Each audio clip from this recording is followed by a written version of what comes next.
My parents started Ruf Automobile in 1939 here in Pfaffenhausen. They bought a banker's villa with a park, and that was in a very good location right at the entrance of Pfaffenhausen at the main street. And they decided to remove the park and change it over to an automobile enterprise. My youth was spent as soon as I could crawl. I was in my dad's garage, and I put my nose in every possible thing. And of course, this was not always easy for my parents because this was also dangerous. And one day, actually, I fell into the waste oil container, and I was rescued. That was my first baptizing, I guess. So this is how it all started.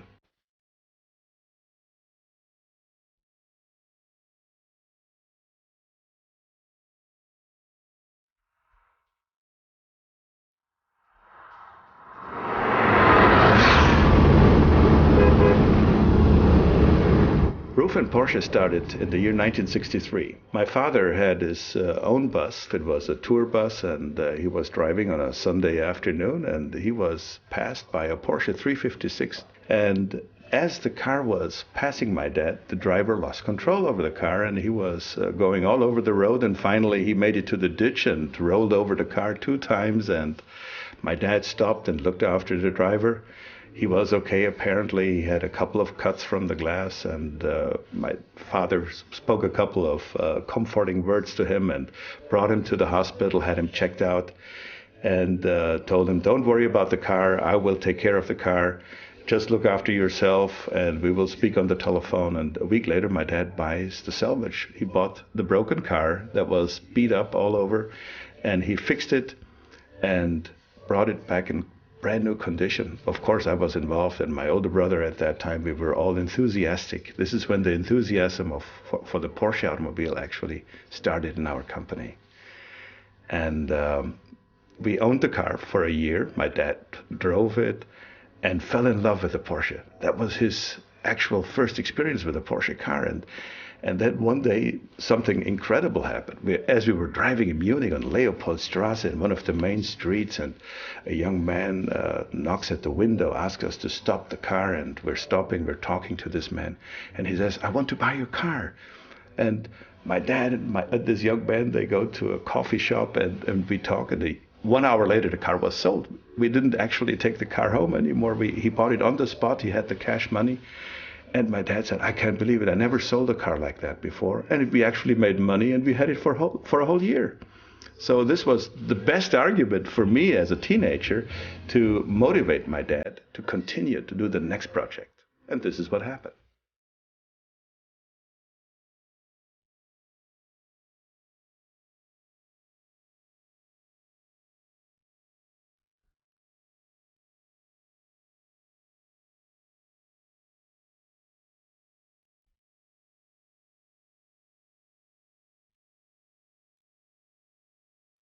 And in the 1960s, we continued. We wanted to do another one and another one. We were known as the Porsche specialist that wouldn't fear any type of complicated repair, maintenance, be it in the body works or be it in the mechanical side. It was comprehensive work that we could offer.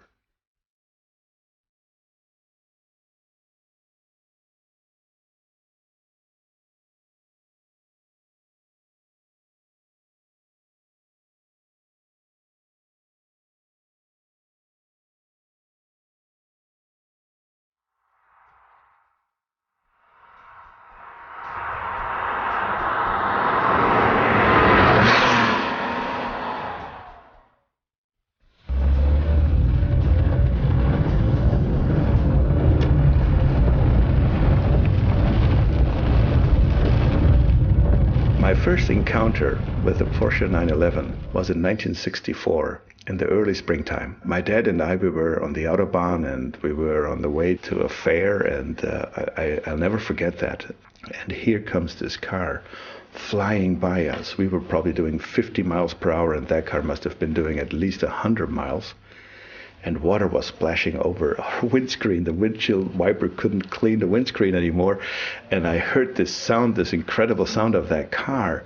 And I just barely saw the Stuttgart license plate. And I said, Dad, this is the new Porsche. This is the new Porsche. I saw that in a magazine, in a car magazine. I have to show it to you when we're back home. And of course, at that time, it must have been a 901 because the name 911 wasn't even out yet. It was a prototype from Stuttgart that was on the way on the Autobahn. It was an incredible experience. And I think that really triggered the passion in me for the 911, definitely.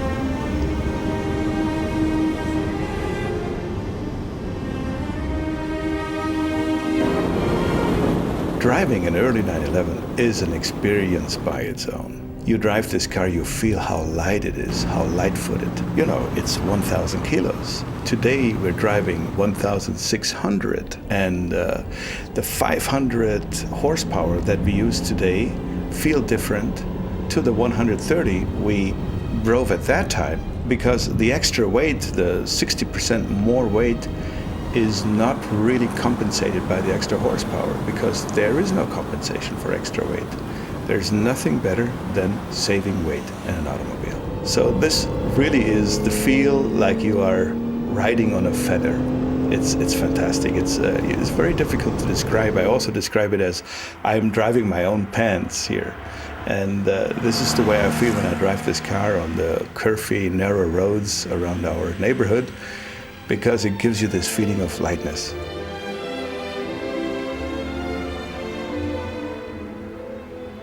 The 901 was a wonderful project.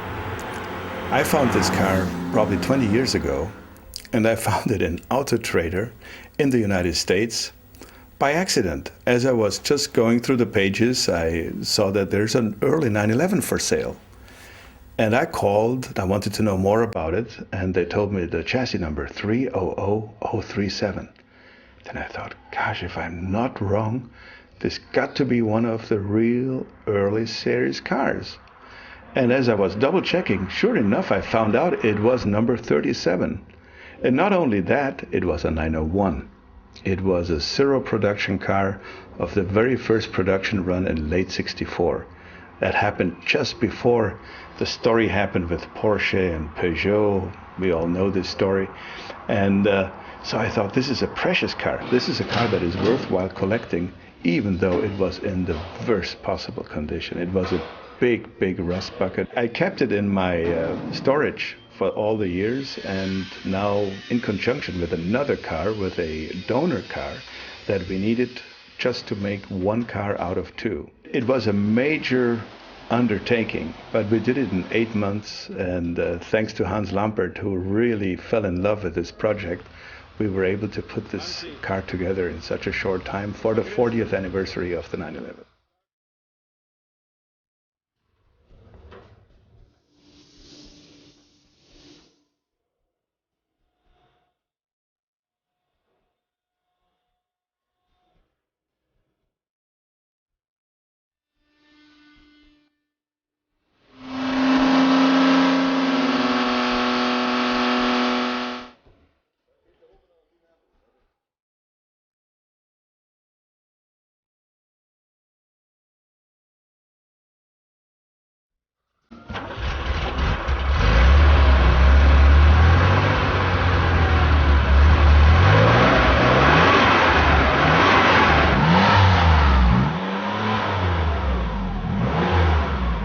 Our strength has always been that we offer for any regular Porsche service, maintenance, and repair. And we have a staff that has been with us for decades, so therefore they are competent of understanding and knowing all the early cars as well as the latest cars. And we can offer a comprehensive service for all existing regular Porsches as well.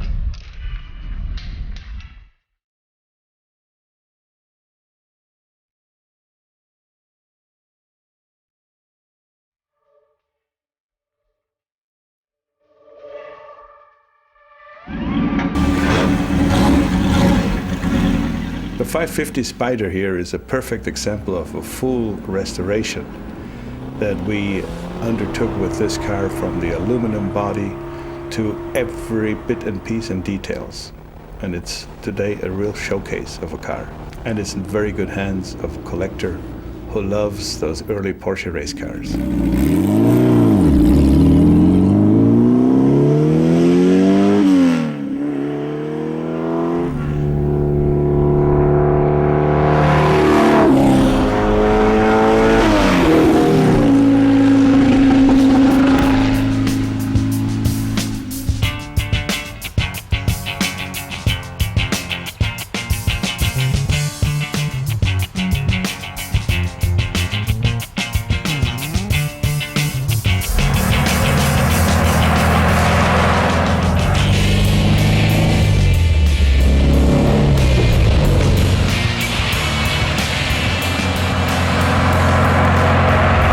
The challenge for me is in a restoration that the car must not be over-restored, but everything has to be original and it has to be in a condition like it left the factory assembly line brand new. And this is what I want to achieve with every restoration.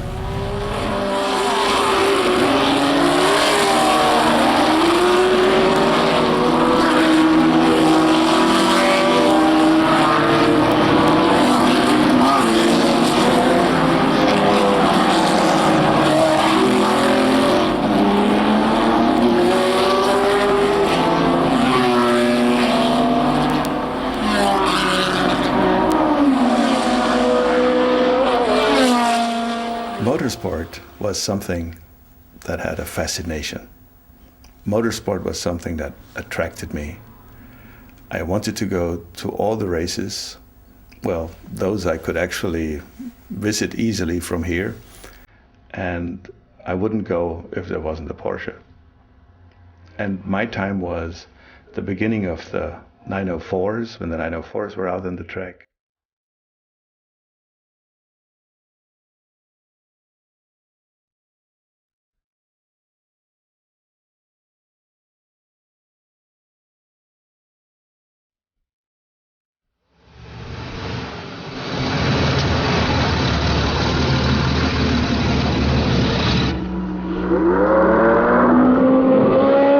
Then when the 906 with this fascinating six-cylinder sound came in, and then the 908s.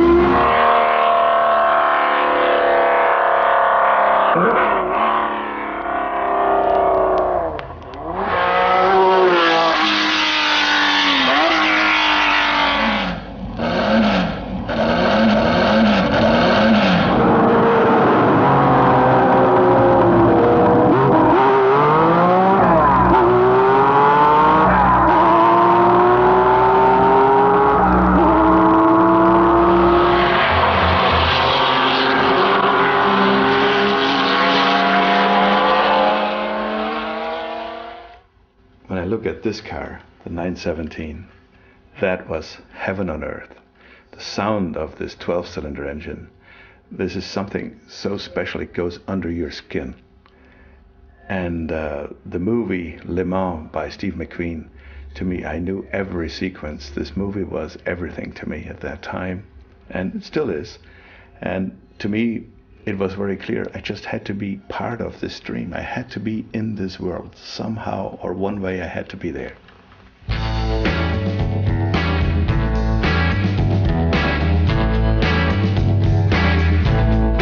The charm of racing at that time was when you saw people arriving in a 911. They had the family, they had the baby in the back, and mother and father. Father became a race driver for a couple of hours.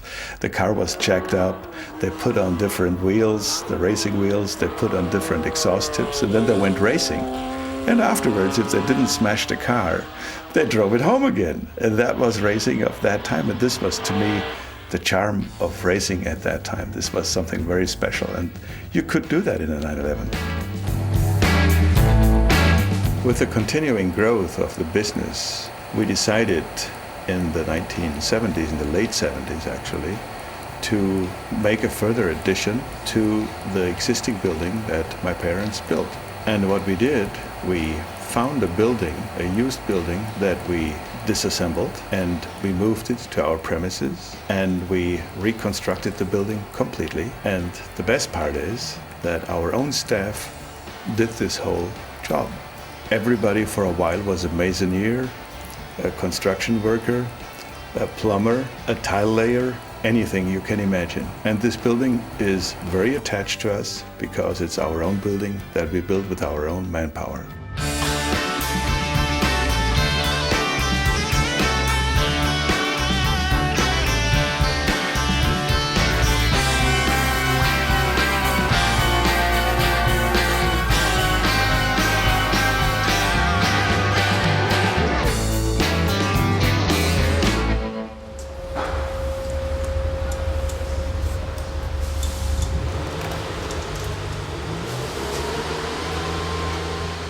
Our base car is the best sports car in the world, the Porsche 911. So why do you want to make changes to this car? Why do you want to have anybody tinker with this car?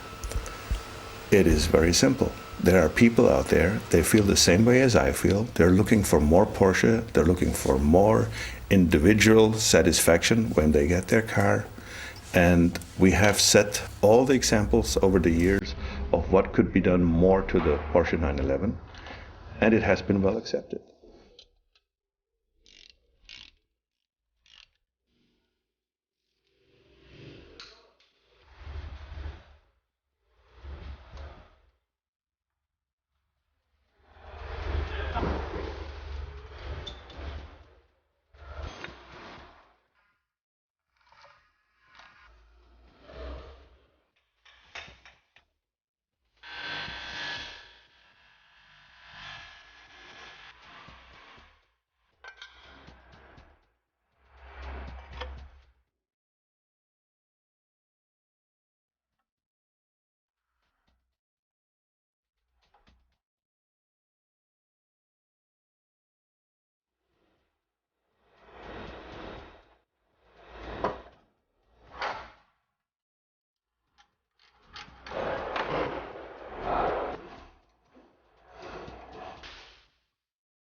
Of course, the beginning of that discussion and the triggering for our own success in the Porsche 911 story was definitely at the time in the 70s when the parole was out and it was announced by the factory the 911 will only be built for 2 or 3 more years, and they made the 911 less attractive just by reducing it down to one model, and it was less performance than before.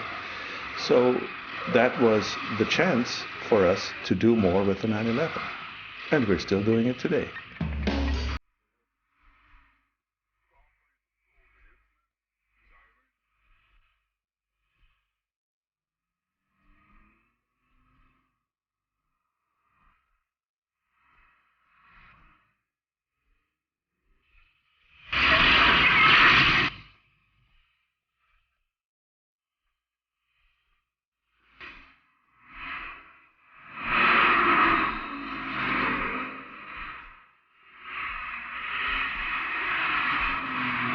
The 930 BTR, which was a 374 horsepower version of the 930. This was the car that actually broke the speed barrier of 300 kilometers per hour.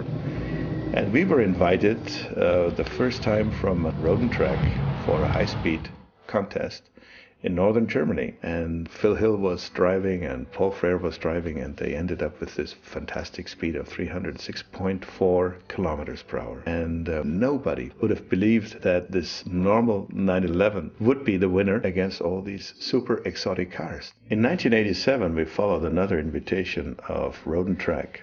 It was World's Fastest Cars, Volume 2, and we just barely finished our car, which was a complete new development. And at that time, this was definitely the most sophisticated development that we performed from our side. Now, our car was in this yellow color. We were the only ones that had a yellow car, and the photographers loved it, and they gave him a nickname. They called it the Yellowbird, and the car never got rid of that name, Yellowbird. Yellowbird is today a known name for this car. We had a top speed of 211 miles per hour, which was really a sensation. Paul Frere to me is one of the most phenomenal drivers and a great engineer. His expertise, everything that he knows from the past, plus he knows what the future is going to be. It's just amazing, and he can connect it all and he can put it together. He's really a walking dictionary. He's a very, very exceptional man. Die Leute fragen mich immer, wie kann ein 911 so schnell sein und vor allen Dingen auf der Straße bleiben. Aber es war eigentlich kein Problem, das Auto bei der Geschwindigkeit auf der Straße zu halten. Man hat ein bisschen korrigieren müssen, aber es war gar kein großes Problem. And again, we came home as the winners, which was really a sensation.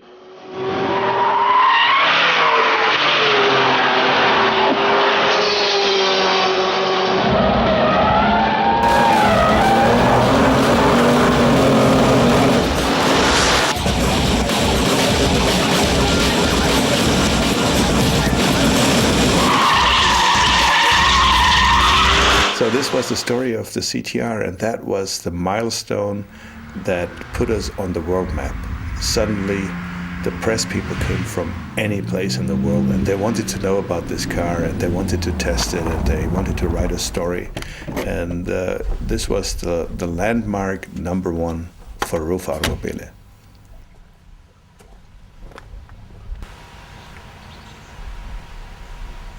Was ich bei Ruf bewundere und schätze, dass er die Sachen wirklich gründlich macht. Zum Beispiel, das hatte ich noch nie gehört von einem Porsche-Tuner, irgendeinem, und Ruf ist ja kein Tuner, er ist ja ein Hersteller, aber dass man für Leistungen wie die vom R-Turbo extra neue Pleuelstangen verwendet, weil angeblich die Serienpleuelstangen nicht für diese Leistung vorgesehen sind.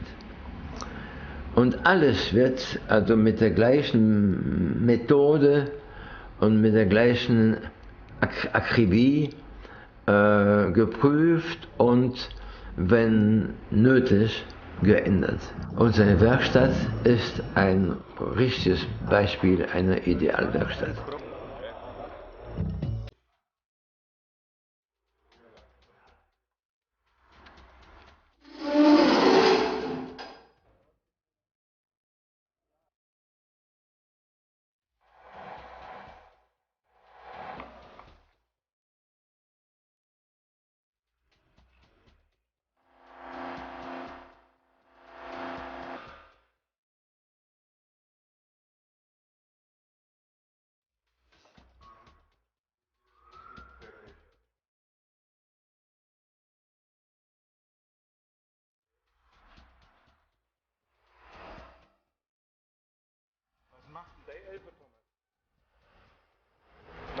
Hast du einen heiligen Fahrer? Nein, der haben wir gekauft. Was? Ich nicht. Ich also schon nur mal Klassenfeinder. Ich also schon besser noch. The world was waiting for a successor of the CTR, and so the CTR2 followed and was definitely a car that had a lot of changes, also in the bodywork and body style. And that was the significant difference to the CTR model that we had before. We suddenly showed some big cosmetic changes. It had a multifunctional rear engine lid that was at the same time the air intake for the intercoolers and for the engine cooling. It was a 520 horsepower version with an integrated roll cage in the body and still a very elegant appearance. The CTR2 is a very much appreciated car today, and we even made a wide body version, which was the CTR2 Sport. And we have CTR2s, well, basically everywhere in the world. It was also a US approved car. That means we could build that car for the United States market as well. Then the era of the water-cooled Porsches started, and our first one was the 3400S. The 3600S followed. The 3600S is actually a two-seater 911 Roadster because we put the 911 engine into the Boxster chassis. And it made it an ideal sports car with a perfect weight distribution. Our flagship is the R-Turbo that is based on the 996 Turbo.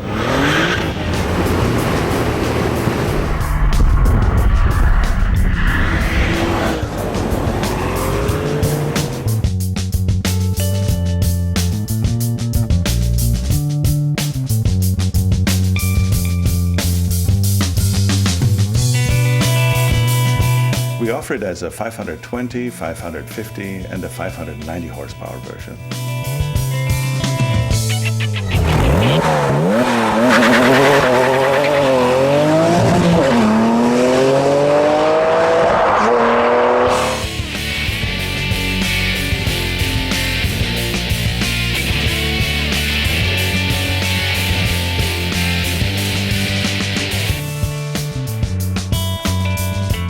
It has been tested in Nardo in southern Italy with a top speed of 351 kilometers per hour.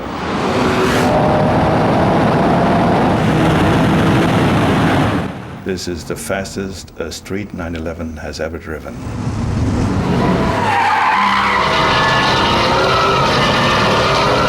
These pictures show very clearly what happens on the Nürburgring, especially when you are in the Nordschleife. You see the car tilts, the car goes sideways, the car jumps, it's in the air. There's so much stress going to this body that we have decided the best way to resolve this is the IRC, the integrated roll cage. The integrated roll cage really stiffens the chassis significantly. And on top of all, it offers the best possible driver and passenger protection.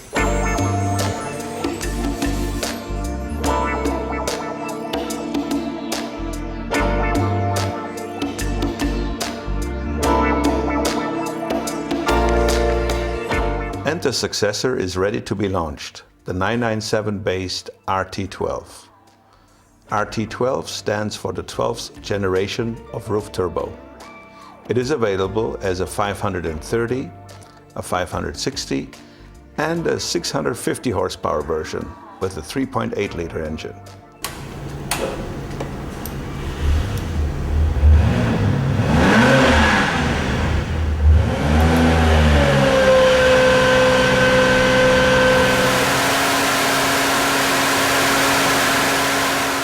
Every motor that we build comes to our dyno room and is being tested in the dynamometer.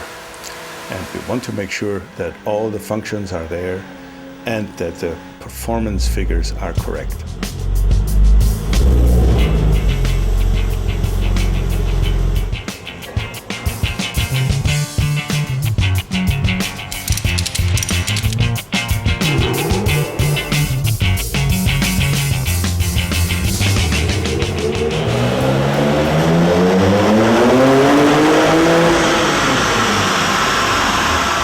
At the end, the full car goes on a rolling road, and we make another checkup of all the functions. I have always been fascinated by the Porsche, the reliable and everyday usable sports car. We make a great effort in research and development that our high-performance automobiles are just as reliable and performing that you can go grocery shopping. Recently, one of our cars was here for a 250,000-mile service. This makes a happy owner. It makes me proud as well.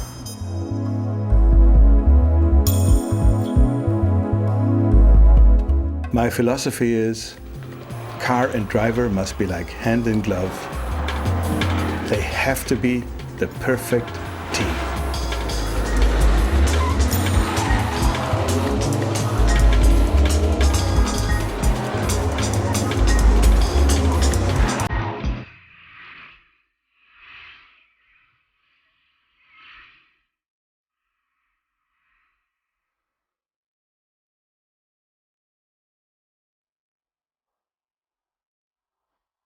As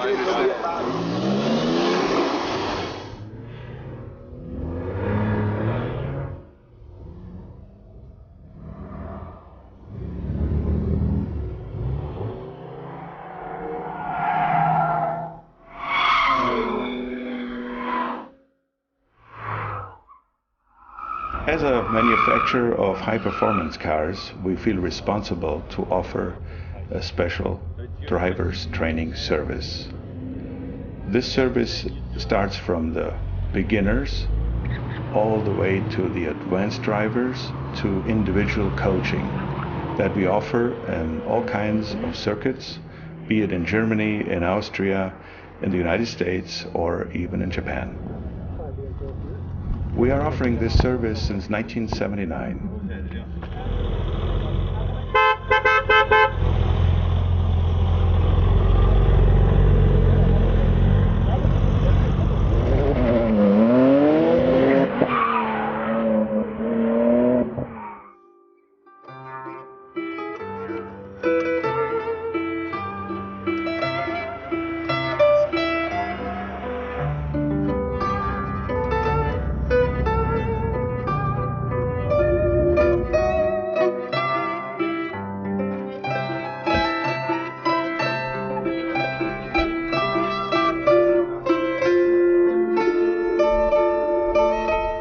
We're also organizing the Ruf Tour. Our customers become our friends, and we care about our customers. And they are a group all over the world from any place on the globe, and they all think alike. And at the end, they are a small community. It's like a small clan, and they all feel the same way. And it doesn't matter where we are, which language we speak. At the end, we are one family. My wife, Estonia, she is the coordinator. Her heart is into the Ruf tour, and she puts every detail together, and I think she lives from one tour to another. It keeps her busy for a whole year to make sure that everything will work out all right and that everybody is pleased at the end.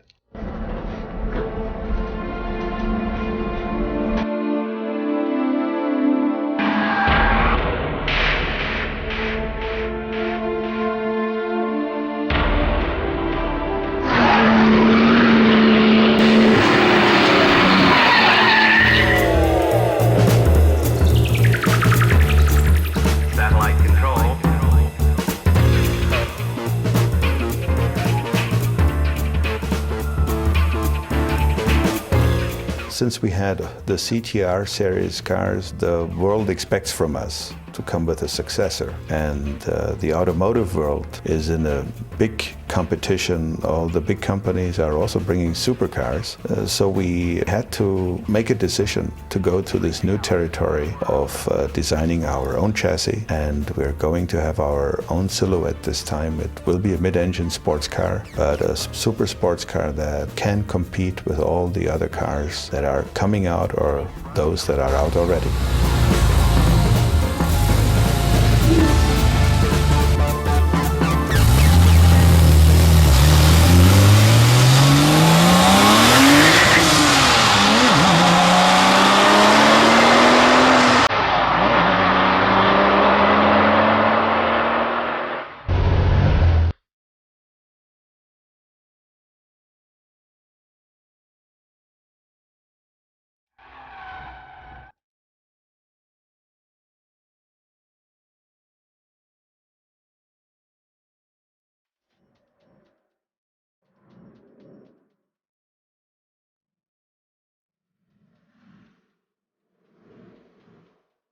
And now we would like you to join us to ride with us in the R Turbo on the Nürburgring, the Nordschleife, the most challenging and the most difficult racetrack in the world, also known as the Green Hell.